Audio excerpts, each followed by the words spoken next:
అమర్, ఆరు పాప ఇద్దరూ కూడా బెడ్‌రూమ్‌లో మాట్లాడుకుంటూ ఉంటారు. అప్పుడు ఆరు పాప ఒక ఫోటోని చూపిస్తూ, "అవును, ఈ ఫోటో ఎవరిదండి?" అని ఆరు పాప అడగటంతో, ఇక భాగ్యని, ఆరు పాపని అమర్ గుర్తు చేసుకుంటూ, "అది నా చిన్న కూతురి ఫోటో" అని అమర్ చెప్తాడు. "ఓహ్! మీ చిన్న కూతురి ఫోటోనా?" అని ఆ ఫోటో వైపు పాప తదేకంగా చూస్తూ ఉంటుంది. "అవును, ఈ ఇంట్లో మిస్సమ్మ అని ఒకళ్ళు ఉండేవారంట కదా! ఇప్పుడు ఆవిడ ఎక్కడ ఉన్నారు?" అని పాప ప్రశ్నిస్తూ ఉంటే, అమర్ సమాధానం చెప్పకుండా కూర్చొని మౌనంగా ఆలోచిస్తూ ఉంటాడు. "ప్లీజ్ అండి, నాకు తనని చూడాలని ఉంది. తను ఎలా ఉంటుందో నాకు తెలియాలి.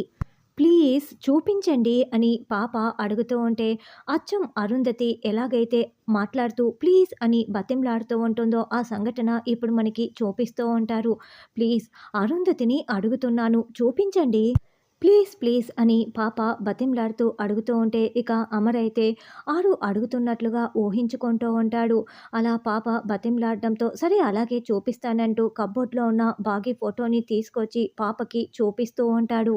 "ఇదిగో ఫోటో" అంటూ అమర్ బాగి ఫోటోని పాప చేతుల్లో పెట్టబోతూ ఉంటాడు.